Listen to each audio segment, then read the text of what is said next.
All right, so here's part two of my custom Hellcat intake. This time I'm actually going to show you guys with the airbox outside of the vehicle with everything disassembled, what it looks like, how to put it in, where I drilled the hole, how I actually found out where the hole goes, all that good stuff. This works on 15 models and up. Anything before that, you actually have to buy the headlight assembly itself because they don't have that hole pre-done. With the 6 or 15s and up, as I showed in the other video, but it was kind of dark. This is that plastic cap that's on the inside. Should have 3 prongs. I accidentally broke one off, but I don't really plan on putting them back on, so it's not a big deal. So first thing you're going to need to do is when you come up to the actual headlight itself, this inside hole right here, if you just reach all the way inside, there you go. It goes right through. So that plastic cap sits right here. You just reach inside, you'll feel the 3 prongs, just kind of push them up, push it out, and that whole assembly is actually just going to pop itself out. And then you can just throw that off to the side. Keep it if you want, don't keep it. It doesn't really matter. They're pretty cheap. I'm pretty sure like 10 bucks on Mopar's website if you ever do want to put it back on. Then the next step would be actually removing the airbox. So you've got your bolt there, and then you've got the 3 for the actual top cover. And then obviously you've got the one over here for the T-clamp to loosen up the hose and take that off. So I'll go ahead and do that. We'll continue after that. All right, so we've got everything disassembled, airboxes taken out and everything.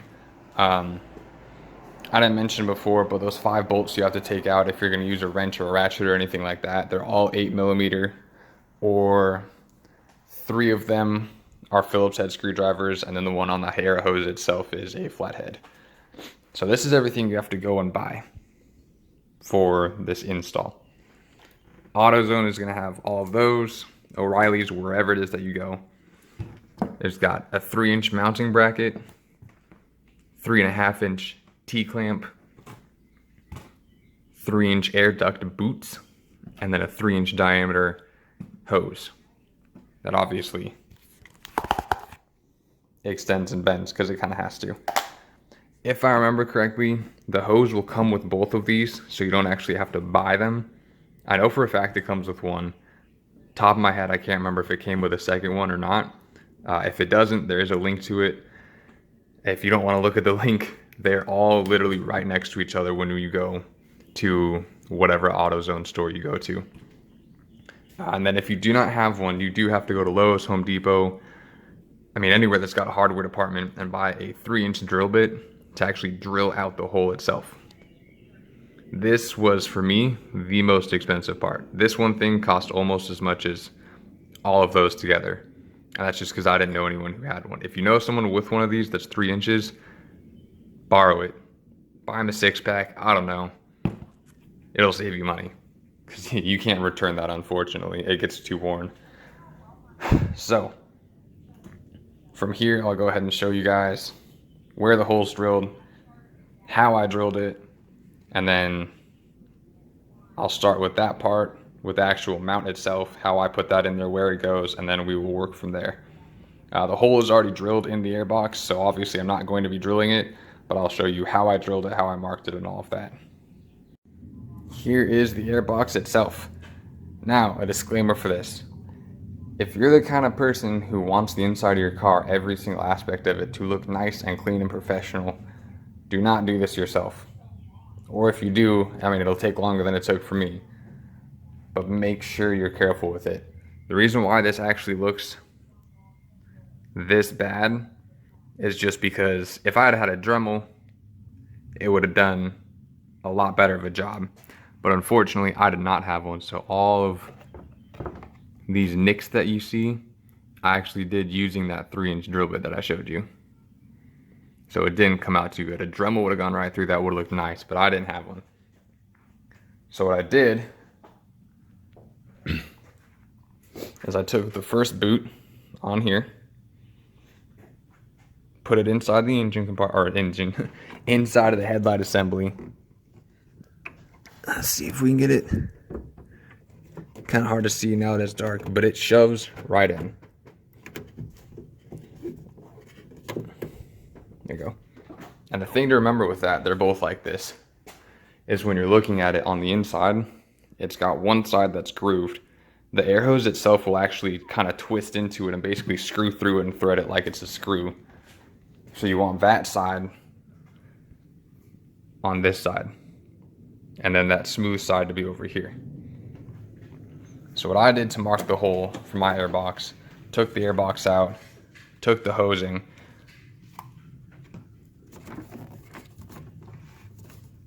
put it in there, twist it. I got it nice and tight, and I'd already cut it at this point. You kind of have to do trial and error for how long it needs to be. So I got it in there so it's nice and straight. Took the air box, just placed it back in there where it's going to sit, and then I just grabbed the air hose. Oops, didn't screw it tight enough.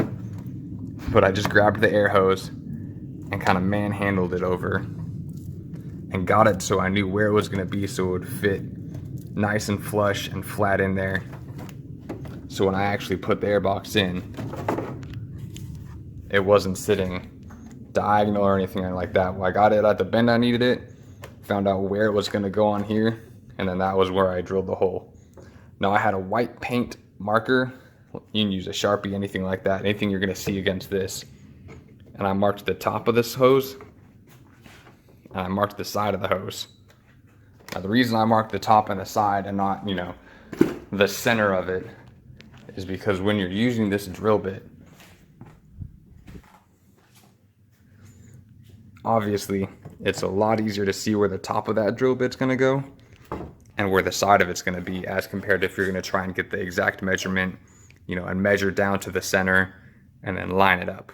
It's easier to see the tops of it. And then you can measure, you know, the top, left, right, and the bottom, and you can get all four, so you can get it right there, exactly where it needs to go.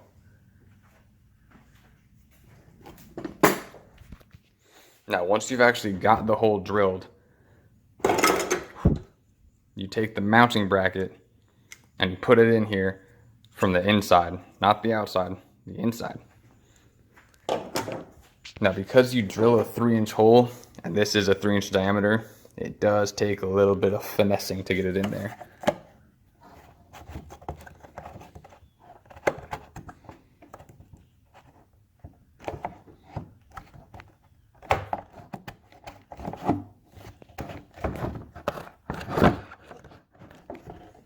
But there you go. Once it's in there, I mean, it's in there. It'll sit nice and flush on the inside. I mean, I'm going to go and straighten it up once I've got 2 hands to redo this. But it'll sit nice and flush in there. It'll sit straight. It won't get in the way of anything. It doesn't block any airflow. And that's how you put that's where you're going to put the other boot on there. So the next thing, actually before you even install the boot, is you take the T-clamp that's going to hold the boot on there. You can get ones that do have smaller tops on them. This was just the one that I so happened to grab. They do have ones that are a lot smaller that'll sit in there a lot better, and you'll probably be able to drill this out a little bit less on the top anyway. But I took the T-clamp, put it on here, and what you're gonna notice, I mean, you can kind of see it because I don't have it exactly where it goes, is all those honeycomb patterns, they get in the way. So if you have a Dremel, this is where the Dremel comes in handy. If you've got the Dremel, you can just Dremel through all the honeycomb patterns, because you do have to get them to go down further in there so that T-clamp will sit all the way flush against the actual box itself and not against all of this. Like I said, I did not have that, so I attempted to dig away at it using that drill bit, and that's why mine looks, unfortunately, as terrible as it does. But it looks terrible on the outside, totally functional on the inside, and it's all that matters for me. I saved myself almost $200, so hey, it works. So you got to get all those honeycombs down, get them all flush against the box as much as you can. Then you go and put that boot on here, put the T-clamp on there, and then just tighten it. This doesn't hold the hose in the boot. This just holds the boot onto the plastic mount. That's all it's for. So I'm gonna go and do that because that will take 2 hands, and then I'll show you what that looks like after. Now, once you've got that T-bolt on there, that T-clamp on there, and you've got the boot on here, it's all attached, it's all snug. It's not coming off, that's not gonna fall through, that's not gonna pull out. Go and take the hose, take the one end of it, put it inside of the boot, like so. And then the way that I found the easiest to actually put it back inside where it goes and put it in the headlight is once you get it here,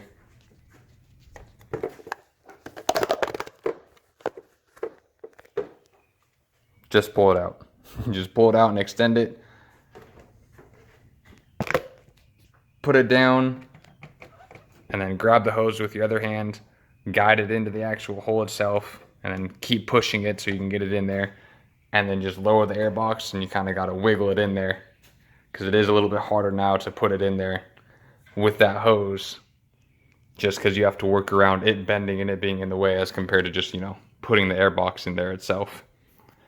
Once you put it in there, obviously just grab it, pull it tight, make sure everything is all seated properly, and then reinstall your air box as normal with the lid, the filter, the hose, all that good stuff.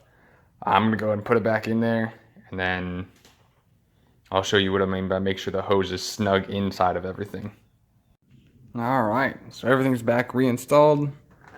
Got the hose, air box, air hose, all that good stuff. So the last thing that I mentioned was you want to make sure everything's tight. I mean, it's pretty self-explanatory. Make sure it's tight.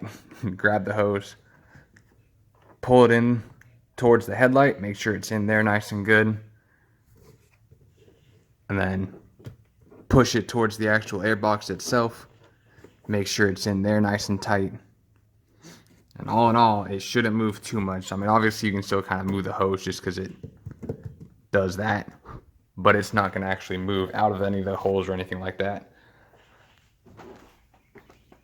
In the front, doesn't look too bad. Ignore all that sealing in there. That's got nothing to do with this. I promise you. That was another DIY project that was a little bit more difficult than I expected. So, there you have it. There's your $30 to $40 Hellcat intake that if you buy the box with the hose is $80 to $90. And if you buy the box, the hose, and the air hose itself without the resonator on there, I believe is $180. So you can save yourself $100 and some odd dollars, or even if you're just saving yourself, you know, 40, 50, 60 bucks, hey, it's still worth it. It's money saved, and it's the exact same thing. It works. If you look at my other video where I kind of just tape a plastic bag and put it over the hole and rev the engine up a little bit, don't rev it too much. I only went to like maybe 2,500 RPMs, and it still definitely created enough suction that it started to pull that bag in pretty hard. So it works, it helps, cools the engine down.